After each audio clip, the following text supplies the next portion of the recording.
plaisir de vous retrouver sur Sénégal 7 TV ci seen programme de la semaine ñu am mbégte tey toog fii aujourd'hui vendredi di fi ànd également ak kenn ki suñu gan di suñu doyen Bakary Domingo Mané moom nag di taskatu xabaar analyste politique également ñu fas yéene tey waxtaan ak moom ci li nga xamante ni moom moo di ponk yi gën a fës ci xibaar yi am naa mbégte loolu recevoir le doyen maa ngi lay nuyu.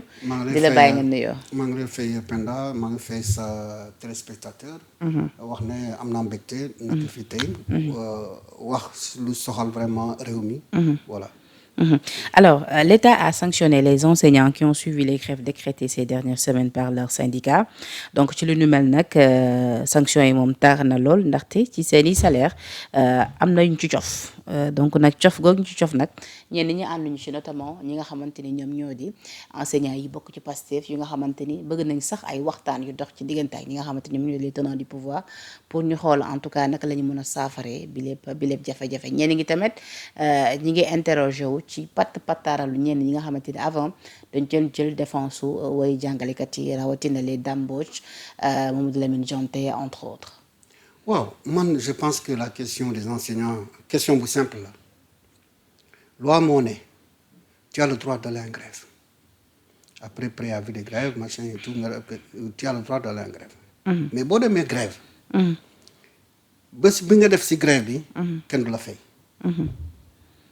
voilà loolu moo ko wax du nguur gi. n'est-ce pas moo tabax n'est-ce pas loi boobu. dañ ko fekk fii mais c'est que le problème c'est que ça soit Abdou Diouf wala Abdoulaye Wade wala Macky Sall. dañuy bàyyi loi bi jàll noonu. donc même su fekkee gars yi dem nañu grève dañ doon fay n'est-ce pas seen salaire alors que dafa ne loi bi moo ne boo dem grève waruñu la fay bés bu nga defoon grève kenn war la fay. mais dafa am ñu ne ñoom bokkuñu woon ci grève bi. te pourtant dagg nañ leen ci seen salaire loolu beneen mbir la su fekkee li ñu wax dëgg la am na fu ñu war a dem boo xam ne ñu layoo parce que réew n'est-ce pas loi la ñu nekk réew démocratie la ñu nekk parce que su fekkee ñoom demuñu grève war ñu dagg ça c'est clair. mais ku dem grève kooku dañ ko war a dagg. donc léegi maintenant loi bi est-ce que subtilité boobu am na par exemple su fekkee benn syndicat ne damay dem grève est-ce que dañuy sempi ñoo xam ne ainsi ñoo xam ne dañuy nekk kër ga demuñu non je pense que ça concerne le syndicat globalement en toute logique man noonu laa ko jàngatee mais dans tous les cas su fekkee y a la loi donne la possibilité ñoo xam ne demuñu grève de prouver que effectivement demuñu grève ñooñu loi bi daf leen war a na aar de telle sorte que kenn war a jël n'est-ce pas seen. El Hadj Malick Youm moom di secrétaire général du syndicat autonome des enseignants du moyen secondaire di SAEMS. moom li mu wax moo di dafa jàpp ni lii c'est un vol systématique qui a été organisé par l'État du Sénégal pour remplir ses caisses à partir de ces montants qui ont été prélevés sur les salaires des enseignants maanaam daal dafa jiñ État bu Sénégal sàcc. waaw mais loolu xam nga c'est un langage c'est les éléments de langage n'est-ce pas disons syndicaux loolu ay waxin la rek. day wax il interprète en réalité il interprète à partir d'un geste d'un acte posé pour moom dafa état bi dafa nekk di sàcc parce que dafa soxla n'est-ce pas xaalis non je ne pense pas que un état sérieux puisse agir comme ça gëwma ko li ma gëm mooy dans tous les cas bala ma de parce que c'est pas grave socc bi tay dafa metti dans tous les cas tout ngi bëgg de voilà dans tous les cas loi moo baal ma rek grand nga gën a orienter sa micro gën ko yéegal voilà non nii voilà c'est bon donc loi moo ne donc ku dem grève kenn war la fay maintenant dama dégg gars yi di wax ne discussion pardon dialogue mais dialogue am na dialogue gouvernement bi ak syndicat yi tegu nañu non seulement ministre bi ak syndicat yi toog nañu mais le premier ministre dafa laajoon fii mais am ko lu ñuy wax pacte social yaa ngi déggal moom parce que réew mi quoi qu'on dise il faut que ku nekk fu nga nekk nga def loola war yaa ngi dégg parce que su fekkee à un moment donné yow lu la arrangé rek si loolu nga nekk suba ak ngoon doow mi n'est-ce pas du avancer il faut qu'à un moment donné parce que simplement réew mi fii lañu ko fekk ku nekk def sacrifice bu war dëkk mu nekk ku nekk dëkk sacrifice bu war donc moi foofu laa interpellé enseignants yi donc à un moment donné il faut savoir raison garder yaa ngi déggal ma la waxuma la war ñu am ñu droit revendiquer mais revendication bu ñu gis rek am na vraiment ni ñu ko mën a layale de telle sorte que disons élèves yi du ñu gaañ élèves yi du ñu gaañ n'est-ce pas état du Sénégal pour ne pas de la République donc à un moment donné c'est moi dama leen inviter à ce que chacun sache que il a une part de responsabilité dans la construction, n'est-ce pas, de ces pays. Surtout un pays vraiment charcuté, n'est-ce pas, par l'ancien régime. Bon, vraiment l'argent est dilapidé et on laisse les voleurs de la République déambuler. À la limite même, on leur, voilà, on leur donne le tapis rouge. On le déroule le tapis rouge. Parlons des présumés voleurs de la République. Avec le cas de certains ministres, notamment ce qui se passe à l'Assemblée nationale, ñeel li nga xamanteni mom modi mise en accusation bu l'ancien ministre Moussa Bokar Thiam maa ngi ci ñëw léegi mais parlons de dëkk bi moom temps yi fépp métti doyen sa jàngat ci crise universitaire bi ak l'autre jour le premier Ousmane Sonko bi mu tee à l'Assemblée nationale ngir dox ak laaj ton am ci diggante moom ak way député li mu wax également ci mesure ñu fas yéene jël jëmale ko ci étudiants yi nee na également ci lu ñeel surpopulation bi foofee ci université Cheikh Anta Diop bu Dakar ñi ngi xool faisabilité bi pour mun a jëlee yenn étudiants yóbbu leen en tout cas ci yenn université yi mais également ci lu ñeel li nga xamante ni moom moo di sécurité bi foofee ci biir université bi tamit nee na waxtaan na ci ak joni bi ñu denk wàllu intérieur ñu xool faisabilité wu samp fa ak commissariat ngir ñu gën a mun a en tout cas veiller ci li nga xamante ni moom moo di kaaraange étudiants yi ak li nga xamante ni également moom moo di bien ya fa am ñenn ñi nag jàpp ni lu ni mel est-ce que du gën a mun a indi li nga xamante ni moom moo di ay répression ak yu ni mel vu que ni étudiants yi dañuy bañ sax su coo amee étudiant takk de dugg ci li nga xamante ni moom moo di ci biir université bi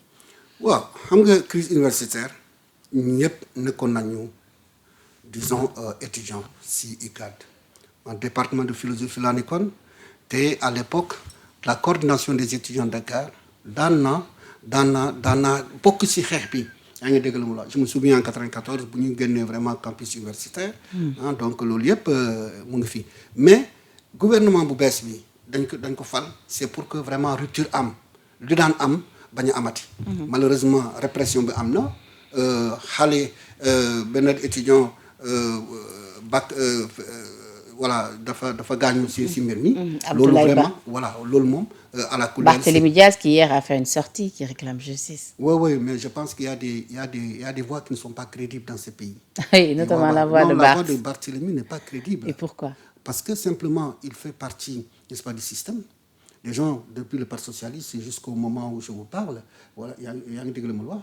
Donc, cette crise-là, ce n'est pas une crise date d'aujourd'hui. Non. C'est pourquoi je dis qu'ils ne sont pas crédibles. Ils ont géré ce pays à un moment donné. Ils n'ont pas pu juguler, n'est-ce pas, cette crise-là. Ce n'est pas maintenant qu'ils vont, disons, prononcer un tel discours, qui n'est un discours pour moi, à la limite, qui est de mauvaise foi. C'est un discours de mauvaise foi. C'est pourquoi je dis un discours de Barthélémy, pour moi, c'est pas crédible. Mais je veux dire, depuis lors même du temps de l'opposition, c'est un discours. Oui, mais justement, il faut qu'on change. Justement, la politique. Donc, je veux dire, ils ont toujours gardé leur constance par rapport à ça. Non, Damane. Par rapport à ces... Il y a une façon de faire la politique. C'est, en fait, la politique est en train d'être dévoyée. Ça, c'est pas le sens premier de la politique. Le sens premier de la politique, mais, voilà, c'est d'où le sens premier politique. Politique dañu ne naka la nit foo nekk mun a nga def loo xam ne daal mun na tabax n'est-ce pas réew mi maanaam def jéego boo xam ne daal yow da ngay participer si taxaw mi mais am na ñoo xam ne dañu ne politique c'est pour s'enrichir maanaam am alal tabax ak kër ainsi ay oto ainsi de suite am na ñoo donc da nga gis ñaar gis-gis. mais moom li mu wax mooy devoir am ak engagement may ko bu réew mi amee jafe-jafe yi mu noppi ci. il faut que ngeen wax. mais d'accord mais je dis. parce que ñoom nee nañ Sénégal képp moo leen ñor. mun na wax mais xam nga wax balaa muy neex kuy wax kooku ñu jox ko mu wax fa la war fu mu war a waxee. Je veux dire qu'il n'est pas crédible. Crédibilité, en politique, là, c'est la conformité des actes, n'est-ce pas, et la parole donnée. Parce que, ce fait que l'ingé wax, même à l'ingé wax de gueule, mais acte est posé, dafa woro, n'est-ce pas, avec l'ingé wax. Mais le mouvement étudiant, ce n'est pas aujourd'hui, c'est vrai, que le mouvement a été infiltré. 1988, nous, on était encore des élèves, c'est vrai. Mais on était dans une école sur lutte bobo avec Ablaye Wade. Mais on a su après que disons ce sont la jeunesse libérale yoo xam ne moo doon influencé au sein du campus. kon est-ce que da ngay ànd dans ce cas-là ak autorités yi li ñu waxoon ci jamonoy manifestation que ni am na way politique yu gën a xam taal bi ci suuf. mais ça c'est évident c'est-à-dire que su fekkee yow vraiment dëgg moo tax mu ngay wax da ngay reconnaître ne effectivement am na yenn étudiants yi ñoo xam ne dañuy am beneen agenda bu ñu déroulé à l'intérieur n'est-ce pas des amicales. mais du temps aussi où Pastef était dans l'opposition lu numéro aussi tamit lañ leen doon reproché ci jamono bi ay yëngu-yëngu dana am moom laa la wax c'est-à-dire que loolu tamit kenn war a ko dindi. est-ce que phénomène dans ce cas-là voilà c'est un phénomène qui est là bu ñu mën a stopper la parce que même boo demee université di nga gis kuréel bu nekk ak sa parti politique bi nga bokk. voilà c'est-à-dire que on ne peut pas mënuñu seetal loxo Pastef au moment où il y avait cette crise-là à l'intérieur, n'est-ce pas, day am influence dans tous les cas. Donc ce n'est pas quelque chose qui est particulier, disons, à ce qui vient de se passer. Même ce que le Premier ministre wax na ko. Donc finalement, à la limite, c'est devenu une situation normale. Oui, c'est... Je veux dire l'appartenance politique de certains mais justement, c'est pourquoi on doit dépolitiser, n'est-ce pas, le milieu universitaire. Est-ce possible? Oui, mais c'est possible. Le problème, c'est quoi?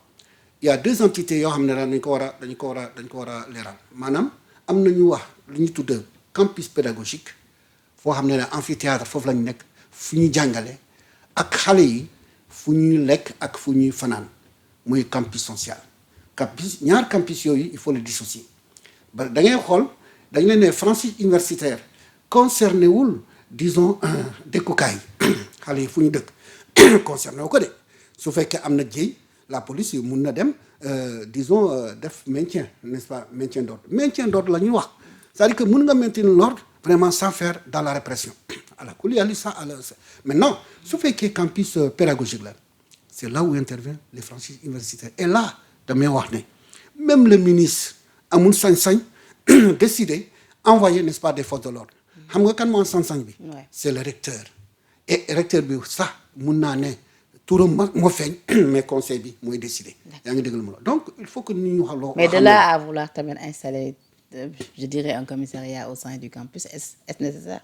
oui mais à un moment donné xaw ma ban année la sax amoon na benn poste police si biir campus amoon na benn poste police lañuy installé de c'est pas un commissariat ça il faut le dire. Parce que le commissariat point E, moi, si wet ga donc souvent quand il y a des problèmes c'est au commissariat. Moi je me souviens maa ngi fàttali ko bu ma nekkoon président club de philosophie dama traîner en justice un des membres des bureaux parce que dafa jël alalu kii n'est-ce pas kii club bi donc dama ko traduire dama ko yóbbu si poste police boobu ñu traduire ko yóbbu ko n'est-ce pas fallait après police.e donc pour dire que lan lay wone su fekkee man je dis su fekkee da nga bëgg sama avis c'est pas parce que def nañu ko par le passé que dañ ko war a def tey man je ne suis pas pour ñu installer benn pôle commissariat n'est-ce pas au sein du campus c'est impensable parce que loolu climat de tension là booy jàmbat parce que xale yi bu ñu gisee policiers tout le temps seen xol day tàng yaa ngi dégg la mu la mais non il y a une police il y a un commissariat à côté c'est le commissariat de Point E bu amee yenn yi ñoom état xam na nu mu gérer mbir mi. D'accord. L'un dans l'autre c'est une crise n'est-ce pas structurelle. yaa ngi dégg la ma il faut des solutions vraiment structurelles. Voilà donc loolu laa wax maintenant vraiment il faut que nit ñi arrêter la mauvaise foi. C'est-à-dire que quand j'entends certains politiciens waxuma la des politiques ce sont des politiciens ñoo xam ne daal seen adduna yëpp mooy ils sont dans le mensonge ils sont dans la mauvaise foi loolu yëpp parce que simplement pour ñoom politique loolu la politique ce n'est pas avoir l'esprit de critique pour moi vraiment être opposant c'est avoir l'esprit critique. D'accord. À un moment donné il faut à un moment donné vraiment parce que ñu lay déglu sax dañuy mujj dañu lay jëppi finalement parce que loo wax rek xam nañu fi nga jëm n'est-ce pas sa wax. Alors parlons du PM noo jàngatee d'une manière générale exercice bi nga xamante ne l'autre jour def na ko à l'Assemblée nationale mu ñeel li nga xamante ni moom moo di laaj ak tontu bi dox ci digganteem ak député mais également li gën a retenir attention nit yi ce jour-là muy li mu wax ci li nga xamante ni moom moo di coowal borom ñaari tur yi ci même réew homosexualité bi mais également ci lu ñeel wàllu santé publique bi ñuy wax ci feebar bi nga xamante ni moom moo di VIH bi ñu ne dañ koy transmettre volontairement mu jàpp ni dañu war a respecter dossier médical lu ñenn ñi. waaw xam nga exercice bu mu def mooy exercice dëggantaan vraiment de communication politique parce que xam nga bërëb bi assemblée nationale ay représentants réew mi ñoo fa nekk donc bu amee bëbët boo xam ne daal dafa soxal réew mi ñoo ko yëkkati donc le fait que ministre et premier ministre di dem fa chaque 3 mois ak son gouvernement vraiment c'est à saluer par le passé amuñu lëli surtout à la fréquence yi bu ñu am nii amuñu ko par le passé donc ça veut dire que am na avancé sur ce plan là donc exercice bu baax la parce que su fekkee dafa am ay problèmes yoo xam dañ ko soulever premier ministre moo mun a andi tontu bi parce que c'est lui le président c'est lui le responsable n'est-ce pas du gouvernement c'est vrai que moom du décider dara président Bassirou Diomaye Faye n'est-ce pas moo ko ne moom mooy définir politique bi te moom di ko. mais parlant de responsabilité dama ko fàtte tout à l'heure bi ñuy wax ci étudiants yi keroog à l'Assemblée affirmé na ne oui moo joxoon ordre yi dans ce cas là sax ñenn ñi ne nañ kon dans ce cas là est-ce que le PM tey jii bu ñu doon situer les responsabilités mën na ci mucc. non c'est-à-dire que joxeem ordre. parce que nee na si c'était à refaire lu muy def la. voilà le fait mais nee na déroulement bi après mujjantal bi c'était pas en tout cas le but escompté. non mais je pense que comment il s'appelle kii Penda su fekkee loolu da ngay jël bërëb bu nekk Sénégal c'est-à-dire que su fekkee la sécurité intérieure est menacée am na ay corps ñoo xam ne daal loolu mooy seen liggéey c'est-à-dire le maintien d'ordre. yaa ngi digal ma la en tant que PM je sais pas ban prérogative la am pour moom si boppam jël décision boobu parce que texte yi xaw ma ko mais dans tous les cas xam naa ne président mooy définir politique et que moom di ko appliquer xëy na c'est dans l'application. Aly Ngouille Ndiaye nee na y avait même pas d'urgence de là à en tout cas. tu me parles d'une autre personne Aly Ngouille Ndiaye dans une république normale tous ces gens-là doivent répondre devant la haute cour de justice. Et pourquoi? Parce que c'est eux qui ont géré. Leur reprocher? Non, vous savez quoi? Ils ont une responsabilité, ne serait-ce que morale, dans la gestion, n'est-ce pas, de ces pays. mais yow yaa wax léegi ni ñoom ñëpp tey jii c'est le président mooy définir li nga xamante ni moom moo di politique. oui mais voilà. Ça veut pas dire que amuñu responsabilité c'est comme mën naa jël exemple yàlla moo la sàkk yaa ngi déggal ma la wax mais ça veut pas dire que loo def rek moom la maanaam amoo responsabilité ci àdduna bi am nga responsabilité ci àdduna bi su fekkee yàlla moo la sàkk yaa ngi déggal ma la donc on transfère ça dans la vie de tous les jours c'est-à-dire que le président de la République moo définir les ministres n'est-ce pas le premier ministre et les ministres n'est-ce pas exécutent mais c'est ça leur part de responsabilité parce que sinon kenn du jàpp ministre même bu defee jéeyo on devrait dire non parce que disons le président moo ko kii non moo tax ma ne la y a des gens dans ce pays dans un pays normalement ces gens-là avaient des comptes à régler n'est-ce pas avec la justice yaa ngi déggal mu la que ça soit lui que ça soit d'autres parce que dama dégg y a d'autres yoo xam ne daal mar d'État yaa ngi déggal ma la lu ñu joué le rôle lu ñu joué dans la répression vraiment des gosses entre 2021 et 2024 ñoo nekk fii di mbele di wax loolu neex à partir de ça kenn doon inquiété. D'accord, donc c'est ça ça loolu parenthèse la voilà c'est loolu parenthèse pour en revenir voilà. donc pour en revenir disons au message du Premier ministre oui. pour man exercice boo xam ne la c'est tout à fait normal yaa ngi déggal mu la de war a géej chaque 3 mois il doit aller là-bas répondre aux questions n'est-ce pas des députés te loolu moom vraiment à la coulière c'est à pour cette fois c'est l'opposition c'est à saluer boycotté woon ils étaient présents. Oui, ils étaient présents et chacun doit jouer son rôle mais man dama ne il y a une façon vraiment de s'opposer aussi su fekkee les gens reviennent à l'ancien système boo xam ne daal def politique maanaam wax lu la neex wax même loo xam ne daal safaan ba non kenn soxla loolu yaa ngi dégg donc li ñu soxal mooy ñi ce sont pas des dieux yaa ngi dégg moom donc action bu ñu mënta def rek c'est une action perfectible maanaam da ngay tendre à la perfection mais su fekkee da ngay tendre à la perfection dafa am donc ay des choses n'est-ce pas à corriger c'est là où on attend n'est-ce pas la contribution disons de l'opposition mais bu ma déggee un jour un opposant qui dit non il faut une motion de censure contre le premier ministre je dis il faut être sérieux yaa ngi déggal ma la il faut être sérieux non il faut être sérieux soyez sérieux c'est-à-dire que il faut aller vraiment dans la quintessence des choses il faut suivre la quintessence des choses boo xam ne daal mun na am njëriñ n'est-ce pas pour le pays donc pour man boo jëlee le discours du président sur l'homosexualité. oui ñu bëri nag ànduñu ak moom. parce que nee nañ question de santé publique la oui dañ ko war a wax fësal ko. su ko defee ku nekk mën a jël matukaayam. non loi bi tamit loolu bu ko defee nga xam ne dafa wàcc loi moo ne yow sa bulletin médical loolu yaa sa moomeel la kenn war ko xam lu ñu wax secret médical ku ko def loi topp la. heureusement d'ailleurs. c'est-à-dire même lorsqu'on parle de santé publique.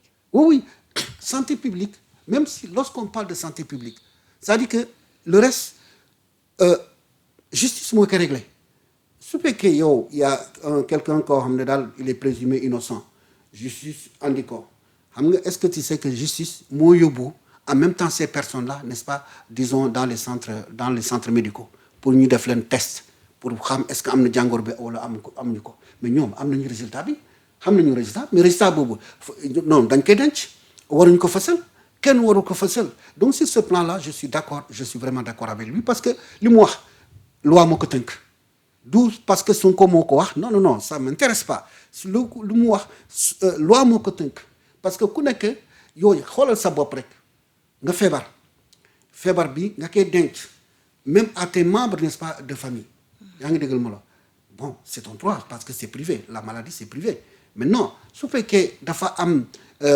jëy yoo xam ne daal nit ki dafa transmettre volontairement une maladie bu boobaa la loi aussi doit s'appliquer mais c'est pas parce que la loi doit s'appliquer que nit ki dañu war a feeñal n'est-ce pas son statut sérologique non la loi ne dit pas ça maintenant ñu doon xeex ñu doon ŋaññi affaire bi en disant oui vous avez parlé de criminalisation ainsi de suite mais su fekkee les joxe na tamit baaraamu tuuma ci PV d'enquête yi ni ñuy fuité ci yenn affaires yi ak yu ni mel ñaawlu ko ñenn ñi est-ce que lu ni mel du gàllankoor finalement enquête bi dëgg-dëgg. parce que depuis la sortie du PM déggatuñu grand chose ci li nga xamante ni moom moo ñeel cette affaire. waaw le problème c'est que je peux dire à quelque chose malheureusement xam nga boo nee fuité rek yaa ngi wax wàllu journalisme les journalistes ont des sources partout sources yooyu ñoo leen jox n'est-ce pas information yi maintenant suñu liggéey bi moom la ñu war a interroger ce n'est pas parce que dañu la jox PV d'enquête que yow tu penses que li nekk ci biir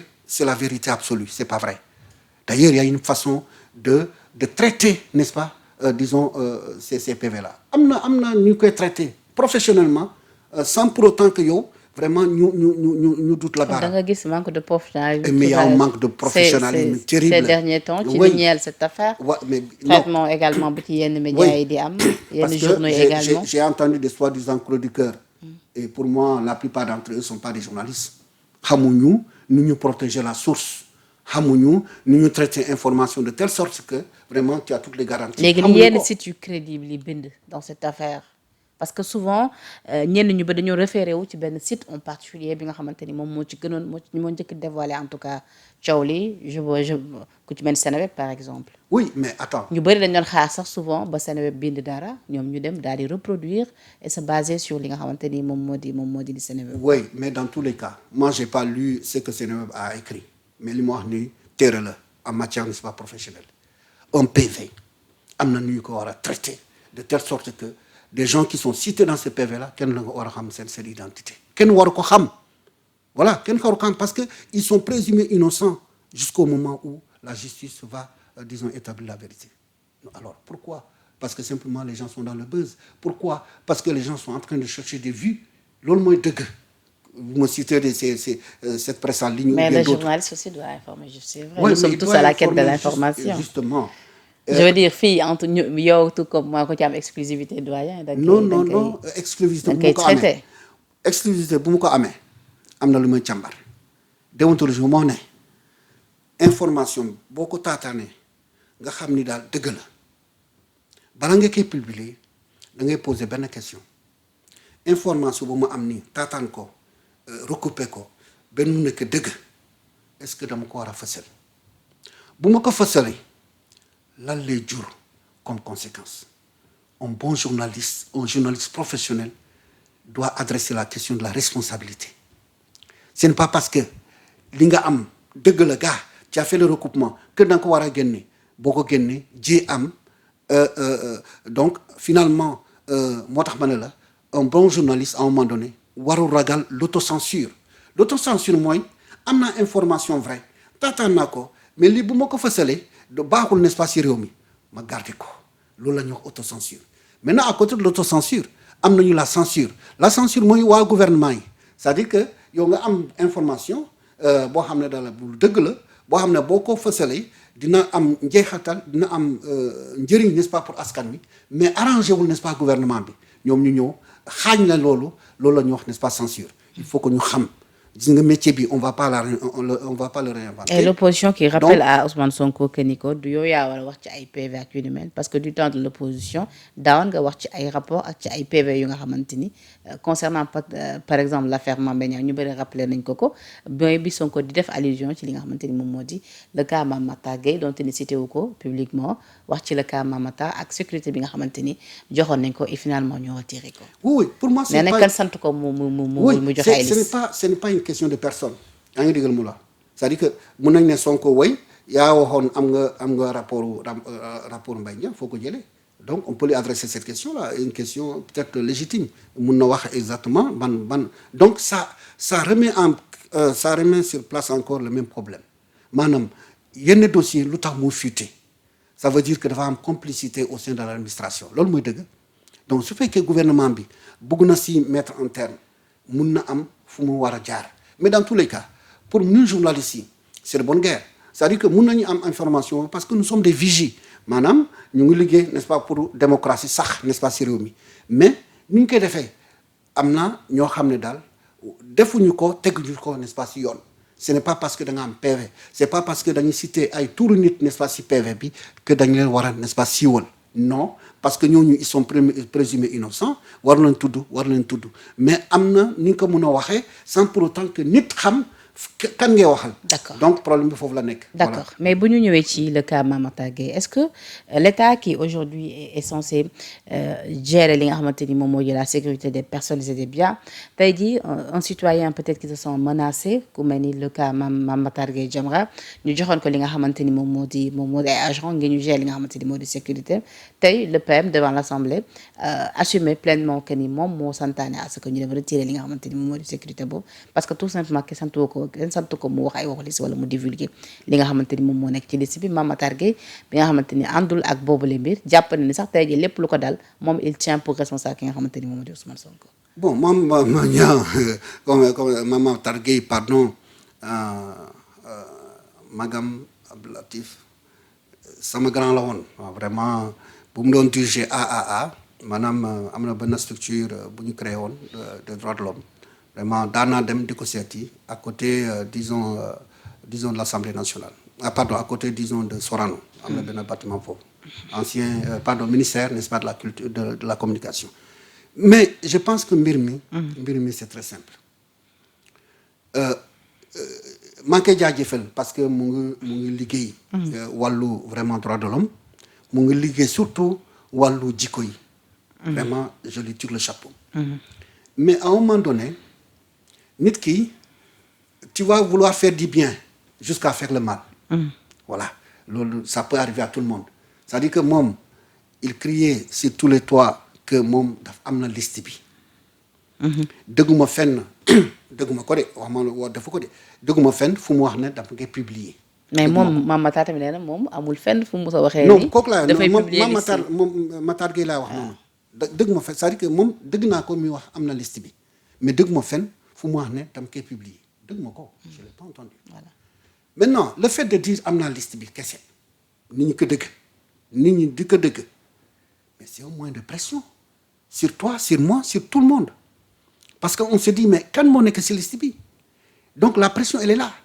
la pression étant là déjà ñoo xam ne daal ils ont des choses à se reprocher mun nañu ko chercher vraiment à lui chercher on peut lui chercher des nuances yaa ngi déggal ma di ko peut-être mettre lu affaire yooyu moo tax ñu jox ko n'est-ce pas sécurité boobu mais moi je dis c'est pas la prérogative de mon point de vue vraiment d'une personne muy garder liste bu mel noonu la question que je me pose kan moo ko jox liste bi voilà parce que normalement su fekkee gouvernement moo am liste bi ku ko jox liste bi il n'a pas le droit de le faire parce que pour moi une fois de plus ce sont des données personnelles deuxièmement comme ni ma la waxee noonu vraiment c'est une question de santé publique certes donc comme c'est une question de santé publique gouvernement moo ko war a régler donc du nit moo war a jël n'est-ce pas liste di ne am naa liste bi donc le simple fait ne am ngaa liste bi pour moi c'est un moyen de pression boo xam ne daal yaa ngi koy teg n'est-ce pas que su lu ne maintenant entre les gens ñi koy dégg ñoo xam ne y a des gens ñoo xam ne nag xam nañu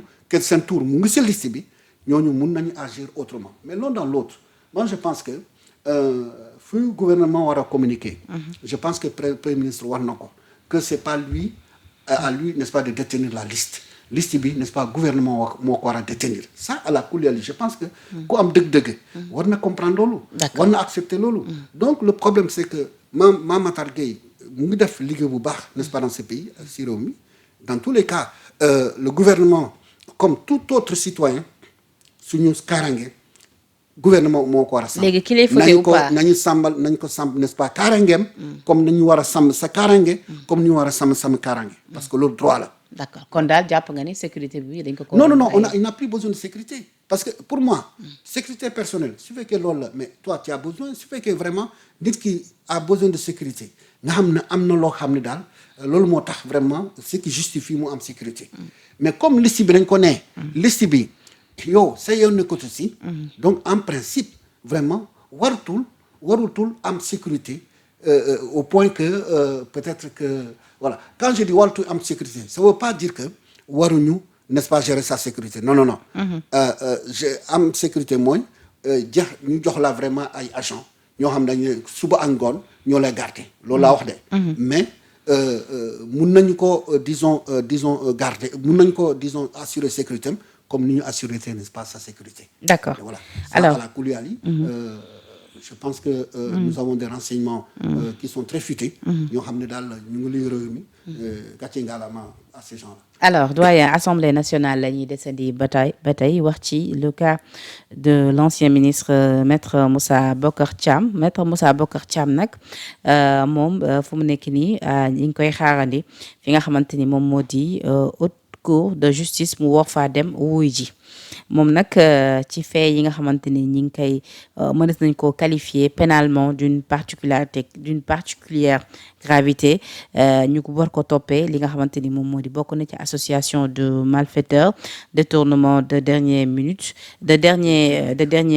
publics blanchiment de capitaux réprimés par la loi sénégalaise relative à la lutte contre le blanchiment et le financement du terrorisme infraction yi en tout cas la ñu visé ma rappelé la nag li nga xamante ni loolu la ñu wax ni loolee la Moussa Bocar Thiam def nee nañu nag moom Moussa Bocar Thiam yi nga xam ne lañu dénkoon wàllub communication fii ci mim réew ci jamonoy Macky Sall nee nañu nag moom ci jamono yi nga xamante ni Covid bi am na fi ak yu ni mel dafa am ay vices de procédure yu ñu koy toppee ci li nga xamante ni moo ñeeloon wàllub gestion ak yu ne mais également yenn ci ay contrat yu nga xamante ni jot na ko def te jàpp nañ ni respecté wul li nga xamante ni moom moo di norme yi moom nag Moussa Bocar Thiam nag nee na ci presse bi la xamee ne assemblée nationale la ñu bëgg saisir haute cour de justice ngir traduire ko fa moom nag nee na amul benn rapport bu nga xamante ni jusqu'ici épinglé na ko nee na du rapport Cour des comptes du rapport IGE du CENTIF du IGF donc jàpp nañ daal yëre poursuite ñu bëgg a engagé ci kawam dëppawul ak yoon et que c'est juridiquement infondé nee na tamit lu nu mel terewul nag moom comme fu mu nekk nii mu ngi bitim réew waaye dina fas yéene tënk li nga xamante ni moom moo di calendrier am pour mun a ñibbisi ci Sénégal mun a wuy ci li nga xamante ni loolee lañ koy reproché yenn député yi nag ce matin à l'Assemblée nationale ñu ngi ko doon joxoñ baaraamu tuuma ni dafa dawee s'il n'a rien à se reprocher pourquoi mu war a mun a exilé wu. waaw la bonne nouvelle mooy dafa ne dina xool calendrier am. ñibbisi. disons voilà se prononcer sur l'affaire. loolu moom vraiment bu ko defee c'est un grand démocrate. boo xam ne daal il faut saluer. vraiment son courage. parce que dañuy gis ne y a des gens yoo xam ne daal ils sont mêlés. dans des affaires ñoo xam ne daal on a favorisé. voilà fekk def lépp n'est-ce pas ba ñu génne réew mi donc ñu ngi bitim réew mais comme moom mu ngi bitim réew et que nee na dina xool calendrier mi naka la mën a ñëw et pour laajal affaire bi donc man je dis que vraiment coow wartu am parce que su fekkee moom dafa ne procédure bi jaarul yoon moom homme de loi la juriste la xam nga donc xam na yoon donc en principe ça ne devait pas poser ce problème. na ñëw man li ma koy invité na ñëw. Sénégal li ñu ko tuumoon su fekkee du dëgg. vraiment loi bi permettre ko. vraiment mu être quelqu'un de libre. wàllu malversation financière yi liée au projet parc de technologie numérique lu ñu mel nag moom lay contesté ci li nga xamante ni moom moo di procédure bi. waaw mais il a tout à fait raison de contester xam nga jusqu'à preuve du contraire moom mun na ne def ma dara mais enquêteurs le travail des enquêteurs foofu la am vraiment importance. nee na aussi comment un ministre peut être poursuivi pour détournement de deniers publics pour des fonds privés reçus par une entreprise privée et pour des travaux de route réceptionnés par les organes concernés. Oui, il est dans le juridisme. Man duma dem ci champ boobu sur le juridisme et le juridisme n'est pas. À rappeler que ni Maître Moussa Bocar Thiam, c'est un avocat inscrit au barreau de Paris. waaw d'accord moo tax ma ne la il est dans le peut-être vous savez quand on parle des avocats on pense aux sophistes. yaa ngi digal ma la wax donc dans tous les cas ku nekk vraiment tu as le droit de se défendre. Et moi je pense que toutes ces déclarations là. est à mettre au compte vraiment de sa défense. Mais lu am solo mooy le fait de dire que dinaa ñëw. na ñëw vraiment loolu bu ko defee. vraiment gàcce ngaalama. parce que y a des gens ñoo xam ne non courageux. ñoo xam dafa ñoom mbele ñoo xam ne jusqu'à présent n'est-ce pas ñu ngi biti réew ñemuñu ñëw parce que xam nañu bu ñu ñëwee duñu la yow n'est-ce pas ak kii donc moom bu ne dañuy ñëw qu'il n'est pas d'accord avec la procédure mais d'accord mais c'est son plein droit de ne pas d'accord maintenant il y a une instance boo xam ne mu war a décider est-ce que liñ koy jiñ dëgg la wala du dëgg instance boobu man kooku laa jox beaucoup plus, n'est-ce pas, de crédibilité. Mais pourquoi vouloir aussi continuer li nga xamante ni mooy di traque bi sachant que même l'autre jour à l'Assemblée nationale Sonko nee na amu ci yaakaar. Oui xam nga problème bi man même moi je suis confus parce que. am na ñuy traqué woon depuis lors. teguñ dara lu dëgër si suñu loxo. fii lañ traqué ki nga xamante ni moom moo di Mansour Faye ñu ne après ñu bàyyi ko suite à des concertations sérieuses le cas Farba Ngom gis nga ko Tahirou Sarr bàyyi nañ ko mu génn on retient Farba tey teg yeneen accusation ñeel l'affaire des téléphones portables. Je veux dire par là depuis lors dans cette affaire maître le maire de Louga nu mu tuddati sax kii Diop démb entendre nañ ko également à l'Assemblée nationale moom tamit a rappelé que ni mu ngi ci yoon ñeel cette affaire avec Tabaski Ngom est-ce que tey ji bu ñu ci bëggee tegaat beneen ministre ci alors que ni ñee boobu ba tey ñi ngi ci kaso te ba tey d'aucuns ne comprennent toujours pas li nga xamante ni dëgg-dëgg moom moo ñeel dossier bi. waaw xam nga boo waxee affaire cour de justice da ngay rappeler que Vladimir l'ancien ministre jaar na si. Moustapha Diop oui Moustapha Diop là aussi mon ami frère le professeur Ismaël Madior jaar na si yaa ngi dégg donc sous bracelet il est sous bracelet et que Bokar bu fa jaaree warul bett kenn et d'ailleurs dañuy wax Bokar mais il y a même des ministres yoo xam ne ñu ngi fii ñoo xam ne daal dañu la war a traduire devant la haute. Je veux dire finalement c'est des procédures qui durent. Voilà. Après peut-être on peut se réveiller du jour au lendemain comme le cas Mansour Faye ñu ne bàyyi nañu ko. Des procédures qui n'aboutissent pas, c'est ça le problème. Non seulement ça n'aboutit pas, deuxièmement, mais on parle de la reddition des comptes. Mais il y a des multimilliardaires qui sont en train de se déambuler dans ce pays. Xam nañu leen. Ces gens n'ont jamais été inquiétés. À la limite, on les a déroulé le tapis rouge. Donc, pour ma reddition des comptes. Et qu'est-ce qu'il explique? Quelque part, il y a quelqu'un quelque part qui a le pouvoir et qui refuse, disons, d'agir. Il y a quelqu'un qui a le pouvoir d'agir et qui refuse, n'est-ce pas, d'agir. Que ça soit au niveau, disons, exécutif, comme au niveau, n'est-ce pas, judiciaire. Il y a quelqu'un, quelque part, qui a le pouvoir d'agir et qui n'agit pas. Parce que, quelque part, ça ne l'arrange pas. Donc, déception sénégalaise, elle est grande sur ce plan-là. Parce que nous,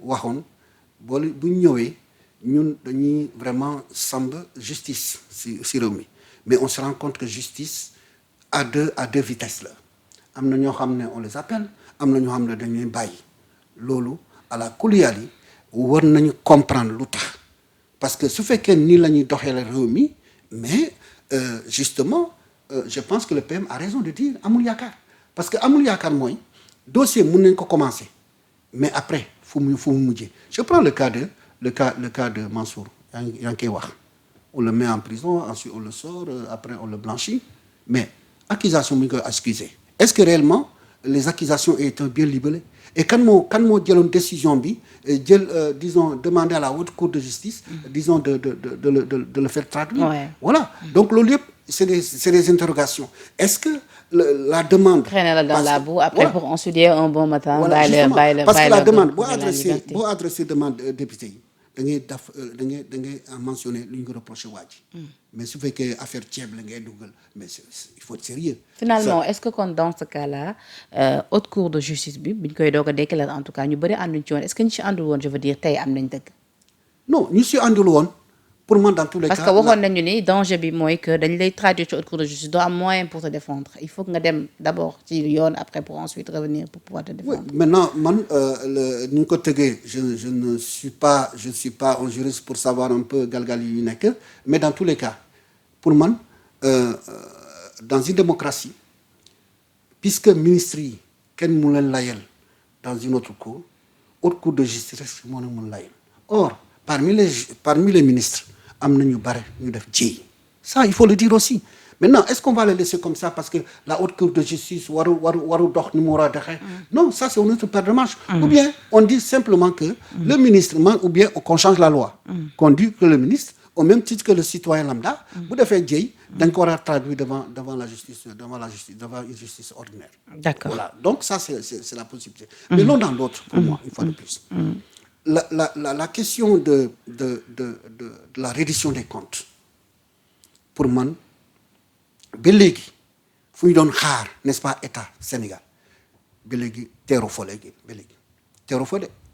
parce que y a des gens ñoo xam ne daal. à rappeler que ni ñoom la ñu promettre. voilà jub jubal moom la ñu promettre voilà jubal jubanti.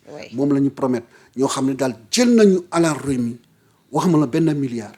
waxuma la ñaar ñu la mais des centaines de milliards de francs ñu ngi seen compte en banque yoo xam ne daal alal réew mi la yow nga xam ko nga bàyyi leen nga jël yoo xam ne daal ay millions lañ sàcc excuse-moi du terme ay millions lañ pas disons lañ jël nga inquiété ñooñu donc finalement dañu ne mbir mi question bu muy laaj sax mbir mi est-ce que amul vraiment loo xam ne lu ko laal loo xam ne daal kenn wax ko n'est-ce pas nii. d'accord voilà alors démb également le président Bassirou Diomaye Diakhar Faye ñu ne dafa invité woon ndogu ñenn ci maire yi ak yu ni mel am ñu nga xam dañu décliné li nga xamante ni moom moo di invitation bi plus tard en fin de soirée ñu gis Cheikh Bara Ndiaye bu def poste ni ndogu mystique ngay am foofu ñenn ñi xëy titre ko ak yu ni mel pourquoi ban problème moo am actuellement entre wala boog noo jàngatee problème bi ñuy wax ni moo am actuellement entre Bassirou Diomaye Diakhar Faye ak ñenn ci ay représentants wala cadres militants du Pastef.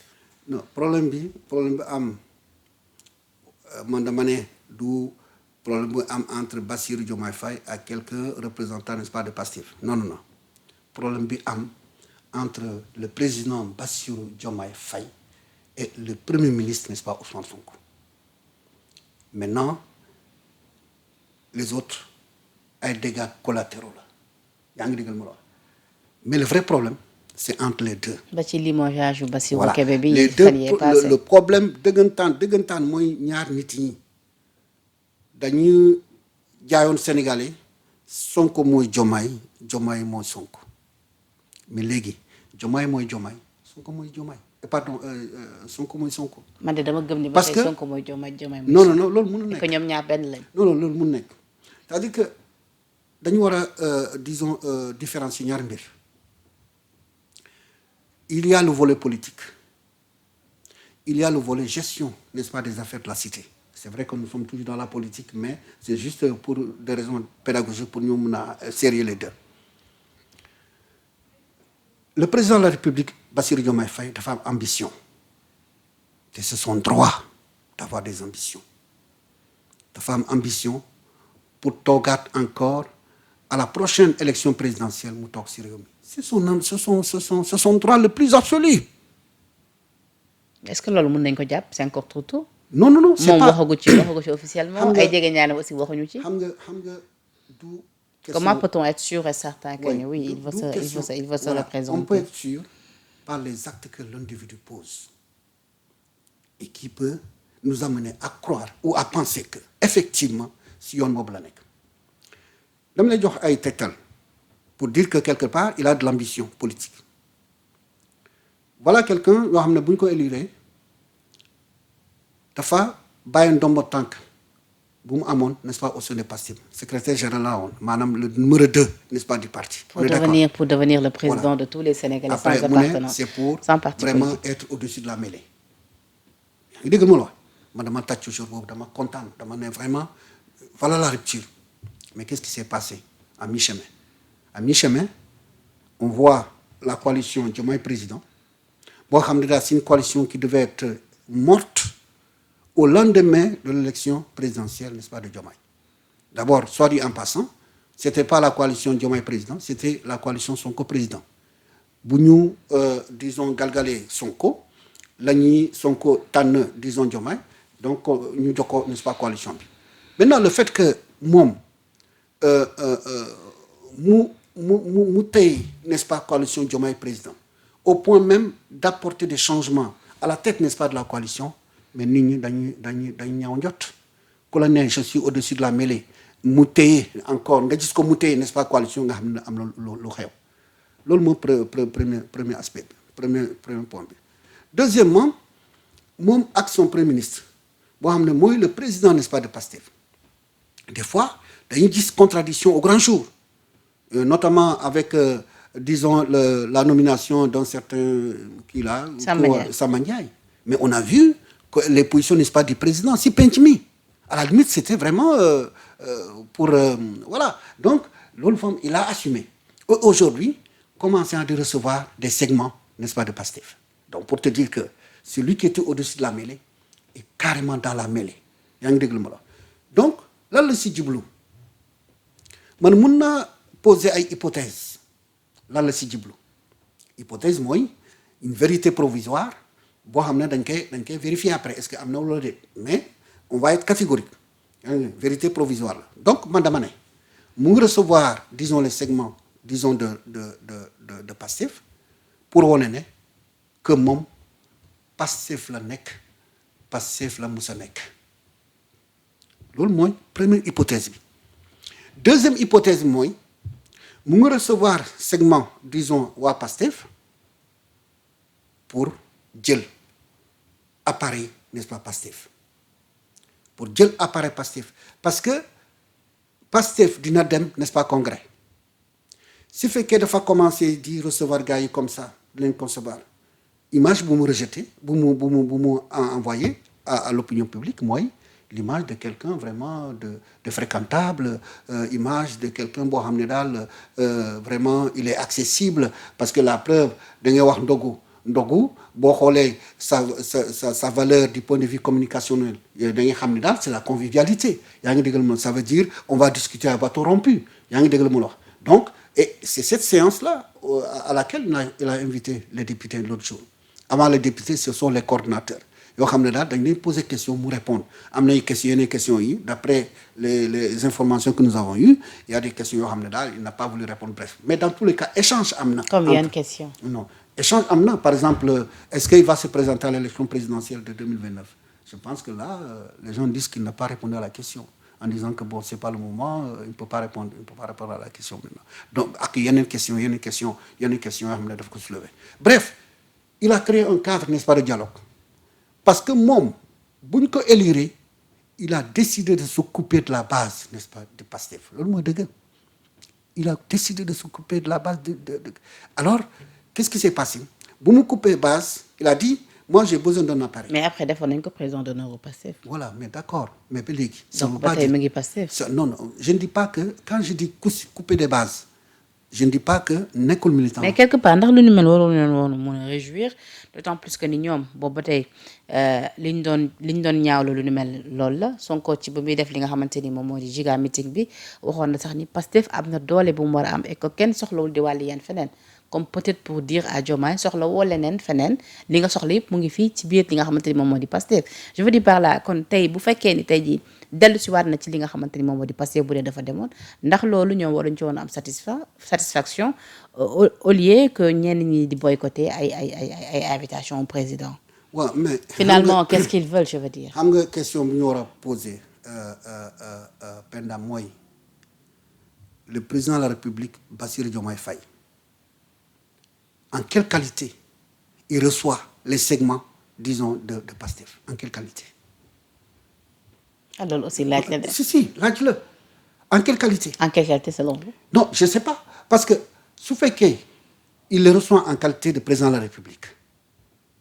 Donc ça veut dire que dans la logique, il va recevoir aussi les militants, pardon, les gars de Diomaye président. Je veux dire peut-être en sa qualité de président du parti Pastef, président d'honneur. Donc su fekkee loolu la, ce n'est pas au palais qu'il doit les recevoir. Parce que la symbolique, n'est-ce pas, du palais, qu'est-ce que ça représente? C'est quelqu'un. Non, mais justement, moo tax ma ne la gis nga nit boo poser acte tu donnes la possibilité aux autres d'interpréter. Interprétation mooy lan? Le palais de la République, vraiment, c'est un président, c'est la demeure, n'est-ce pas, d'un président qui doit être au-dessus de la mêlée. Donc, su fekkee noonu la recevoir na ñi en qualité, s'il le reçoit, c'est une hypothèse, s'il le reçoit, n'est-ce pas, en qualité de président, il doit recevoir aussi tous les membres, n'est-ce pas, de Diomaye président. Tous les représentants, n'est-ce pas, des partis politiques. C'est-à-dire qu'il reçoit, disons, waa APR, Ndogu, qu'il reçoit le PDS, vraiment Ndogu, qu'il reçoit les gens de Diomaye président Ndogu. Parce que c'est le président, n'est-ce pas, qui reçoit en ce moment-là. Mais ce fait qu'il doit recevoir Gaï en tant que militant, n'est-ce pas, de Pastef. Ça veut dire quoi? Ça veut dire que Mboubou, président de la République, pour faire de la politique. C'est lolu, dañ ko tere. Dañ ko tere palais de la République. On l'a dénoncé. Ils l'ont dénoncé. Te waruñ ko def. Parce que nous sommes, en principe, dans la rupture.